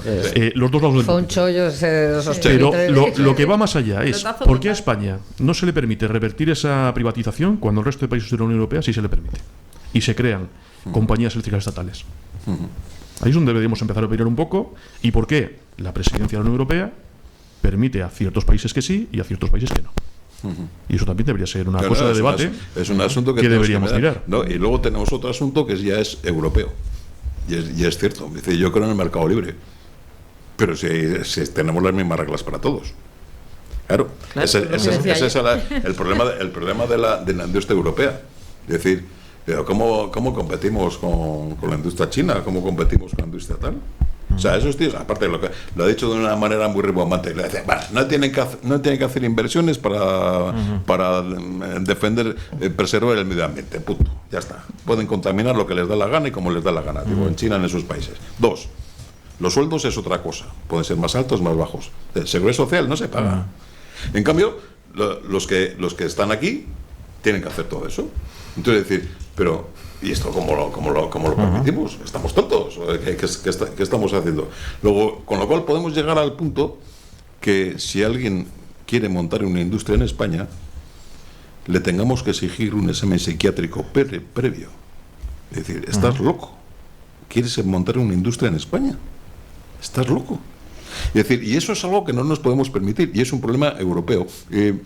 Sí que es cierto que después de la pandemia, como había que traer todas las mascarillas de China, que aquí nadie las producíamos, la Unión Europea dijo algo de que hay que reindustrializar Europa y tal, no sé qué. Vale, pero todavía no lo veo. Y es que hay cosas que son de sentido común. Incluso en los famosos tratados GATT que inician el libre comercio de la OMC, existían las cláusulas en las cuales se pueden poner, lo diré, aranceles por interés social y por interés ambiental. Dice, usted va a vender vamos a ver, aquí en Cantabria hay una fábrica de cepillos de dientes. ¿Usted va a vender el cepillo de dientes en España? Sí. Vale. ¿Usted tiene que pagar, tiene que preservar el medio ambiente no? Bueno, pues para compensar esa diferencia con el de que en Cantabria está produciendo cepillos de dientes, va a tener que pagar esto. ¿Y usted paga seguridad social? No. Pues entonces para compensar tiene que pagar esto. Vale. Fijaros, hay un planteamiento de las ONGs, comercio justo. Sí. ¿Vale? Pues hagamos comercio justo, pero para todo. Pero eso no nos aclara el problema el problema que estamos planteando de Solvay. El problema de ni nos Solvay, aclara la vinculación entre el ERE y la descarbonización, ni nos aclara por qué en España estamos en inferioridad de recondiciones respecto a otros países de Europa. La historia a la que te voy es que ¿qué capacidad tenemos para compensar nosotros el precio de la luz? ¿Qué hicieron con Alcoa y todos estos? Les dieron dinero. Que pagamos todos del recibo de la luz. No os olvidéis. No os olvidéis. No os olvidéis. Pero eso es pan para hoy y hambre para mañana. Claro, pero al final es una situación perversa. Es decir, no arreglemos el problema, sino vamos a poner tapujos por medio. Y entonces hay es como se llama el canon de es que la palabra es muy complicada, ¿vale? Interconectividad o no, en fin, es igual. Se inventan que en el caso de que haya poca luz, que no pasa nunca, como os he dicho, no pasa nunca, en el caso de que haya apagón aparte, claro, sí. de que haya poca luz, como usted es una gran industria que consuma mucha luz, tenemos derecho a ser los primeros a las cuales les desconecte la luz. Los últimos, los domicilios particulares. Y entonces nos inventamos que si en el caso hipotético de que toma dinero, para que no te vayas, para que no te lleves la fábrica de Asturias, que era lo que pasaba. Bueno, entonces entonces lo que has dicho tú muy bien, mercado, y al final es pedir una subvención para que no se nos vaya, pero sigamos andando de puntillas por el problema y no lo resolvamos nunca. Bueno, vamos a hablar de un tema ya para concluir. Les vamos a dejar a todos ustedes con unas imágenes para que las vean seguidamente. Yo creo que uno de los puntos más interesantes que tiene la comunidad autónoma, Eva Bartolomé ha llevado turismo, creo que es Cabárceno. Creo que estaremos ahí todos de acuerdo. Os voy a dar unas cifras que ha dado esta misma mañana el consejero en estas instalaciones de Cabárceno para que estemos un poco al tanto y evidentemente a todos ustedes, por supuesto. 647.000 visitantes en 2025 en Cabárceno. 647.000 visitantes. Bien. Les vamos a dar, les iba a hacer una pregunta, pero bueno, huelga, ¿no? ¿Cuántos animales creéis que hay en Cabárceno? Ha dado la cifra el consejero esta mañana. ¿Cuántos animales? Son más de 100 especies y cuando yo estaba en turismo eran más de 1000. Eva, estás muy informada, ¿eh? Claro, 132 especies hay en Cabárceno, 1050 animales. Muy bien, Eva. Está informada, ¿eh? Está informada. Como si hubiera trabajado en ello. Pobre de mí si no lo estuviera. Pues 1050 animales y 132 especies en Cabárceno. Es un lujo. Cabárceno, desde luego, es un lujo para Cantabria, es un lujo para la vista y es una maravilla de lugar. Pues la noticia esta mañana es que el nuevo edificio de los elefantes va a llevar el nombre de Santiago Borragán, que es el veterinario por antonomasia, que entró en el año 91, nos ha estado contando toda su historia esta mañana y les vamos a dejar a todos ustedes con esas imágenes. Sí. Víctor Casal, gracias por haber estado a vosotros con nosotros. Siempre. Hemos resuelto muchas dudas, hemos sabido cómo está Bezana en estos momentos. Bueno, me alegro de haber aportado un granito de arena y un poco de visión sobre otros municipios. Muy bien. Eva Bartolomé, felicidades por ese dato, ¿eh? O sea, estaba a prueba, vamos, quiero decir, felicidades, muy bien. Muchas gracias, Eva, por haber estado aquí con nosotros. Belén Gutiérrez también, gracias por habernos acompañado. Nada, un placer. Y el señor letrado Rafa Sebarango, gracias. Yo doy las gracias por soportarme. Muy bien. Y también ha estado con nosotros, naturalmente, Félix Villalba. Les vamos a dejar con esas imágenes una pausa y volvemos. Nos hacen poder presumir de contar con uno de los veterinarios más respetados, tanto a nivel nacional como internacional. El nuevo recinto de elefantes llevará el nombre de Santiago Borragán y esto es una sorpresa que no esperaba, visto entrar a sus hijas.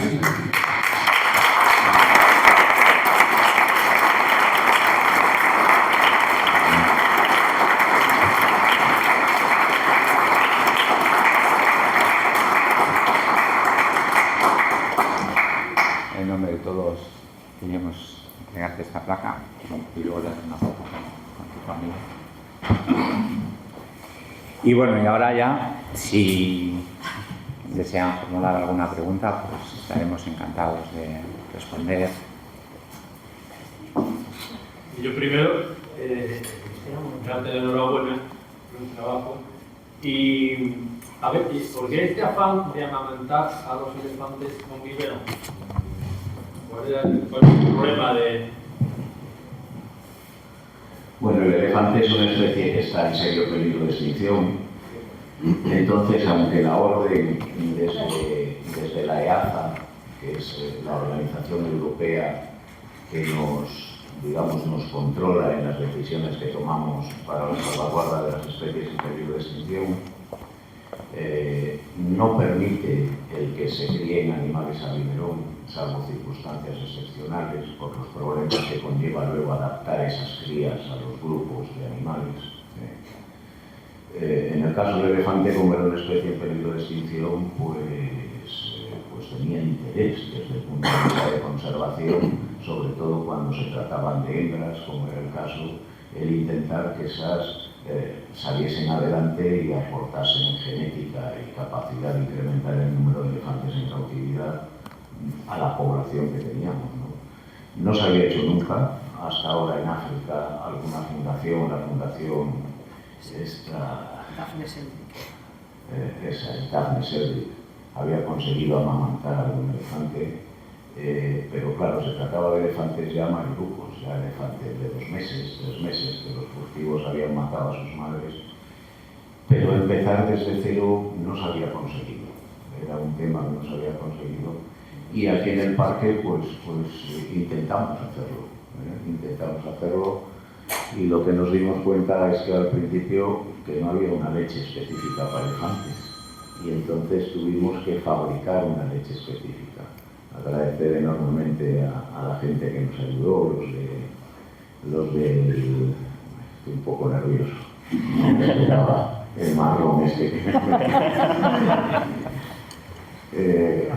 bueno, conseguimos fabricar una leche, conseguimos sacar adelante la primera cría y conseguimos sacar adelante otras 4 crías, cosa que no se ha repetido en ningún zoológico en el mundo que nosotros sepamos, ¿no?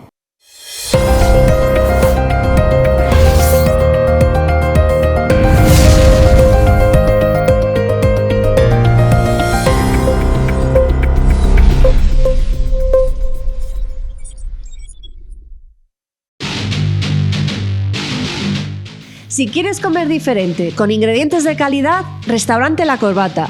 Menús del día con una amplia variedad de platos y fin de semana. Comidas y cenas para grupos, menús especiales. Desde 2014, platos elaborados con ingredientes de calidad. Estamos abiertos los 7 días de la semana. En Unquera, Fomellida, Gornazo, Saldaña, Castañeda, Eras y Villamuriel. Más información en www.restaurantelacorbata.com.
Celebras un nuevo espacio de ocio en Torrelavega, en la calle La Saga Larreta número 21. Ya vais a ver qué instalaciones más espectaculares aquí en Torrelavega. Ya podéis hacer vuestras reservas en la página web celebra.es. Es una instalación que te da muchísimas facilidades, desde cocina, esta zona de barra, y mirar qué zona de comedor más espectacular. Hasta 30 comensales aquí para celebrar cualquier fiesta de cumpleaños, cualquier celebración de adultos con niños. Ya sabéis qué comodidades tiene esta instalación, porque no hay nada mejor que venir a un espacio preparado para la ocasión y sorprender a todos tus invitados.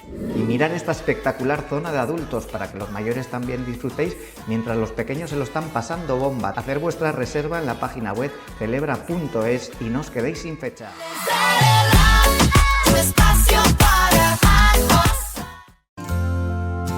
Esto es lo que va en el contenedor marrón: peladuras y cáscaras, restos de comida, flores y hojas de casa, y hasta servilletas y manteles de papel. Todo lo orgánico, separado y en bolsas compostables. Utilizando el contenedor marrón podemos ahorrar recursos y reducir el impacto ambiental desde cada hogar de Cantabria. Únete al movimiento. En el reciclaje, el marrón está de moda. Descubre más en cantabriacircular.com. Una campaña de Mare y el Gobierno de Cantabria financiada por la Unión Europea Next Generation. Plan de recuperación del Gobierno de España.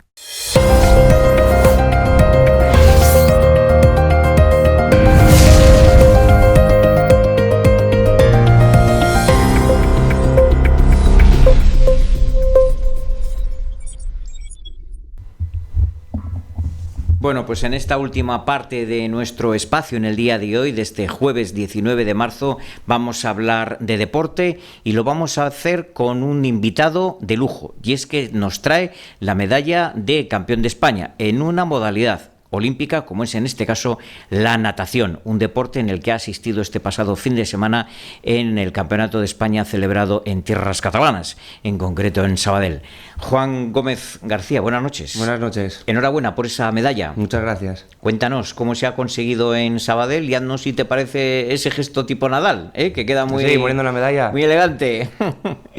Bueno, felicidades. Muchas Juan. gracias. ¿Cómo ha sido? Cuéntanos. Pues nada, pues un proceso desde que empecé a nadar hasta ahora. Yo creo que es un poco el objetivo de todo nadador, sobre todo nadadores de comunidades autónomas pequeñas como es Cantabria, y un proceso desde que empecé a nadar con 6 años hasta ahora que tengo 19, siempre ha sido un poco el objetivo, ¿no? Conseguir una medalla en un campeonato de España y demás.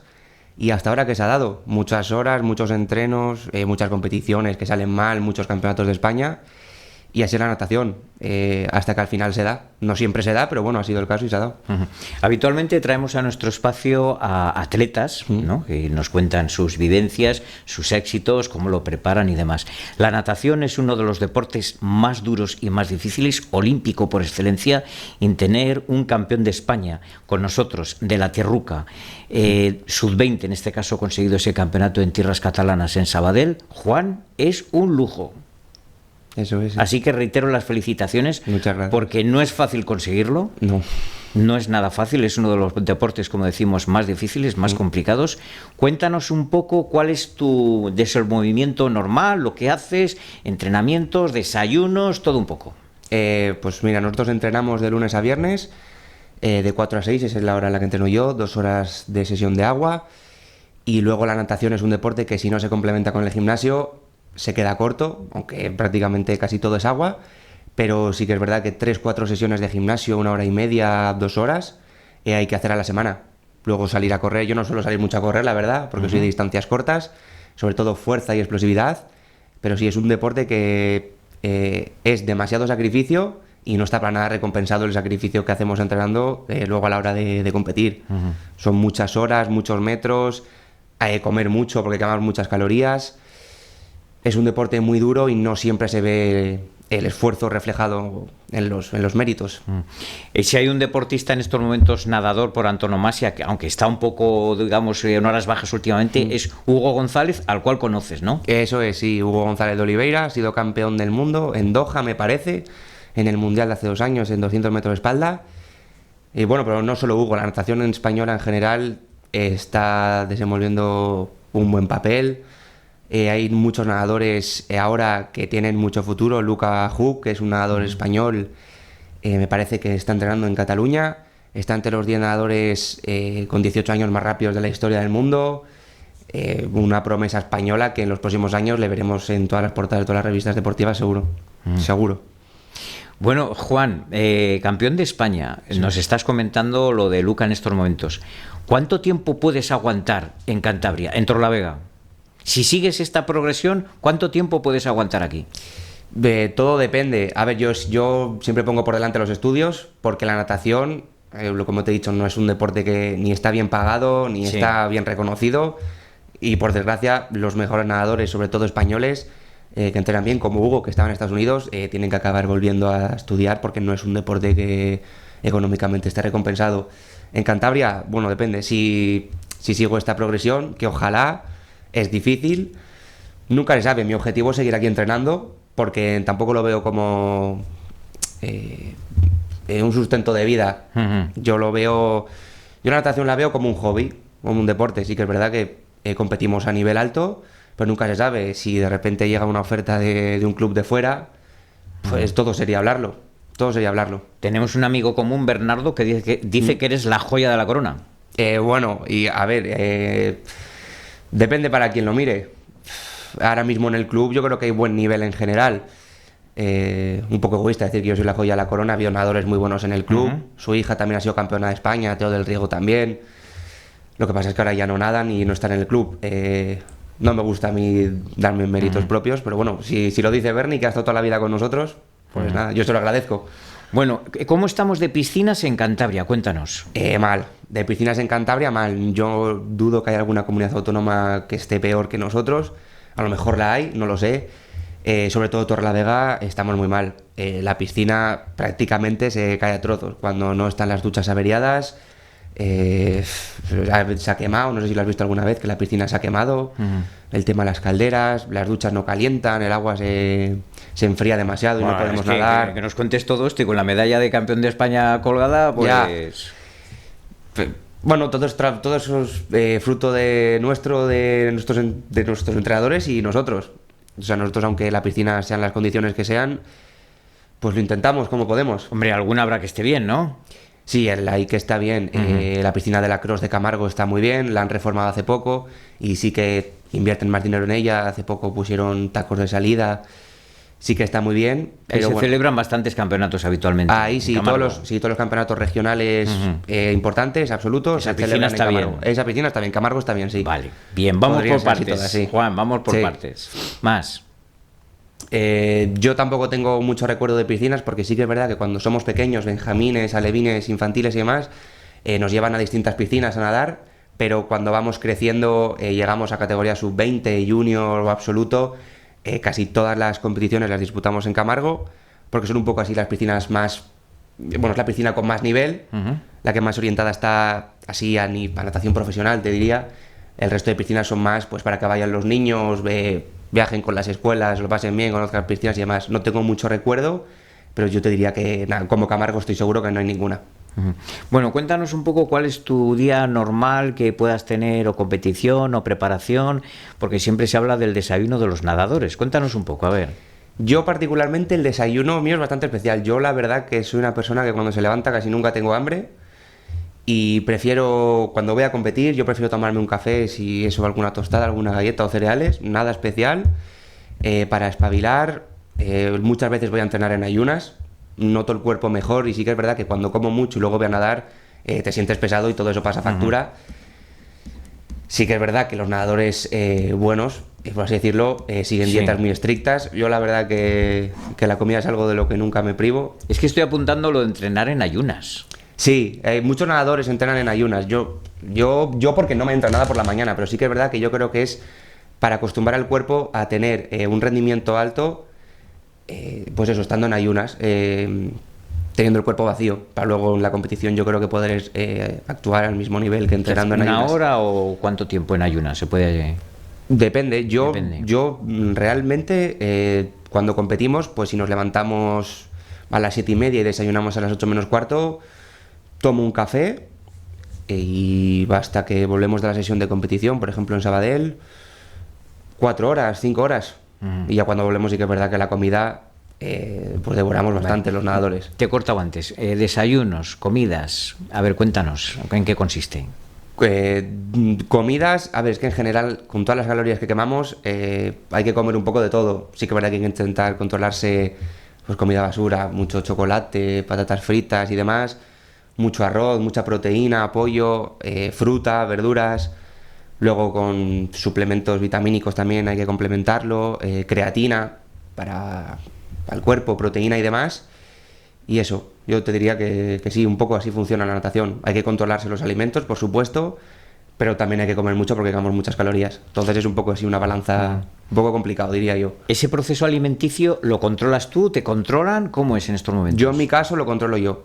A mí me gusta comer bien, me gusta comer un poco de todo, pero sí que es verdad que la mayoría de los nadadores que tienen cierto nivel van a nutricionistas, les controlan la comida, siguen una dieta, tienen alimentos que no pueden comer, como jamón, cereales, de nadadores que yo he ido que no pueden comerlo, pero yo en mi caso me intento controlar, intento comer más o menos bien, pero todo me lo llevo yo. Yo la comida es algo que yo creo que la controlo bien y a mí es que comer me ha gustado mucho siempre.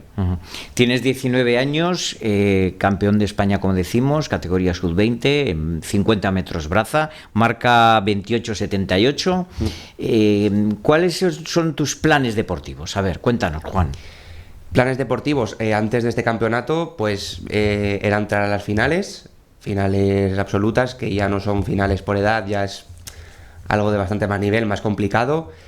Y bueno, yo creo que yo tenía la opción, más o menos, viendo cómo iba el ranking, cómo iban los demás nadadores de mi categoría, de pelear por la medalla. Yo me imaginaba un bronce, una plata como mucho, pero un oro nada, la verdad que nunca.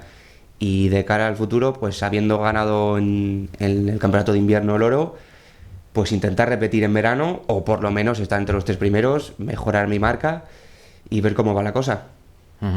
Y a partir de ahí pensar, ¿no? Un poco en eso. Es, sí, pensar si seguir nadando o no seguir nadando, si seguir en Cantabria, sí, pensar un poco qué es lo que más me conviene como nadador, sí. ¿Te ves en un nivel superior al resto de las personas, de los rivales que puedan tener tu edad? Evidentemente has ganado la medalla de oro, ¿no? ¿Te ves en ese nivel superior? No, un nivel superior yo tampoco diría.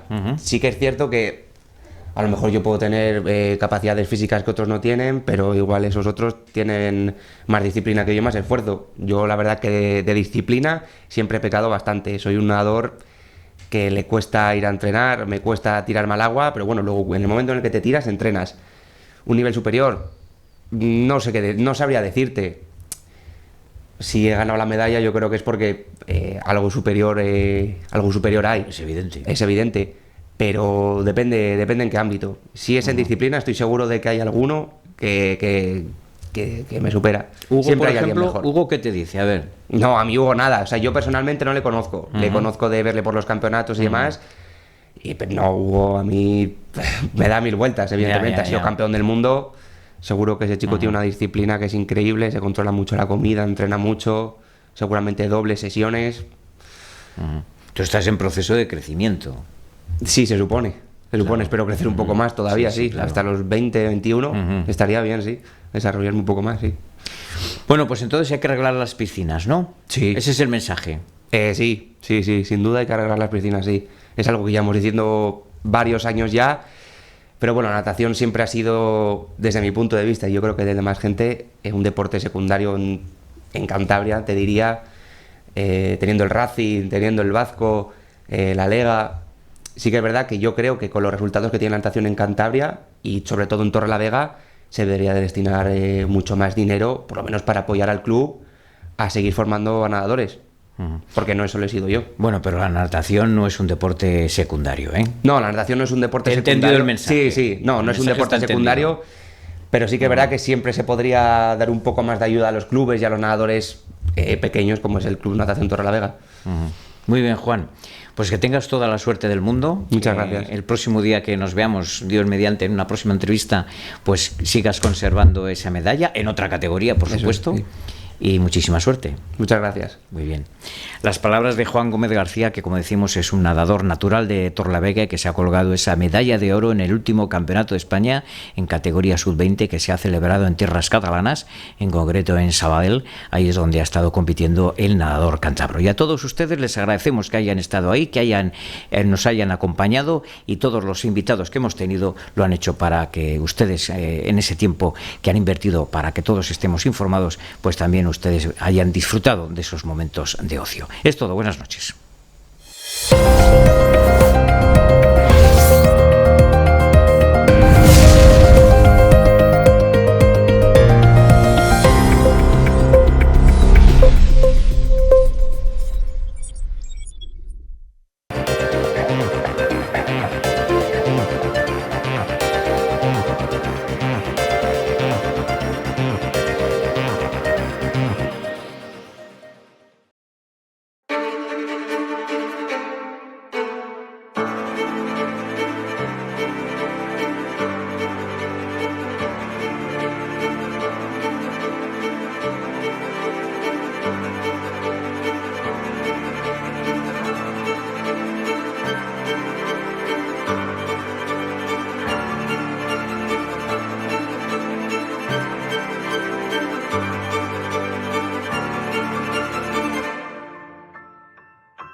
Bar-restaurante Yanda, carretera Suances a Santillana del Mar.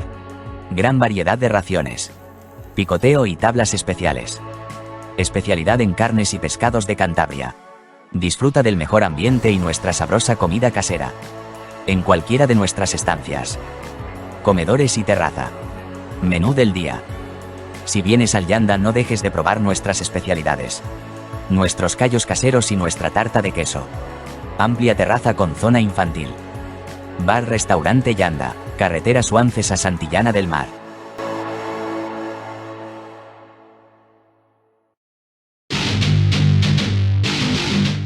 Si quieres comer diferente, con ingredientes de calidad, Restaurante La Corbata. Menús del día con una amplia variedad de platos y fin de semana. Comidas y cenas para grupos, menús especiales. Desde 2014, platos elaborados con ingredientes de calidad. Estamos abiertos los 7 días de la semana. En Unquera, Fomellida, Gornazo, Saldaña, Castañeda, Eras y Villamuriel. Más información en www.restaurantelacorbata.com. Celebras un nuevo espacio de ocio en Torrelavega, en la calle La Saga Larreta número 21. Ya vais a ver qué instalaciones más espectaculares aquí en Torrelavega. Ya podéis hacer vuestras reservas en la página web celebra.es. Es una instalación que te da muchísimas facilidades, desde cocina, esta zona de barra y mirar qué zona de comedor más espectacular. Hasta 30 comensales aquí para celebrar cualquier fiesta de cumpleaños, cualquier celebración de adultos con niños. Ya sabéis qué comodidades tiene esta instalación, porque no hay nada mejor que venir a un espacio preparado para la ocasión y sorprender a todos tus invitados. Y mirar esta espectacular zona de adultos para que los mayores también disfrutéis mientras los pequeños se lo están pasando bomba. Hacer vuestra reserva en la página web celebra.es y no os quedéis sin fecha.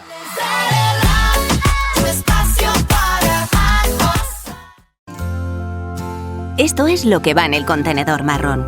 Peladuras y cáscaras, restos de comida, flores y hojas de casa, y hasta servilletas y manteles de papel.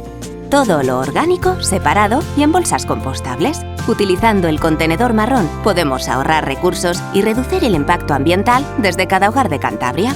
Únete al movimiento. En el reciclaje, el marrón está de moda. Descubre más en cantabriacircular.com.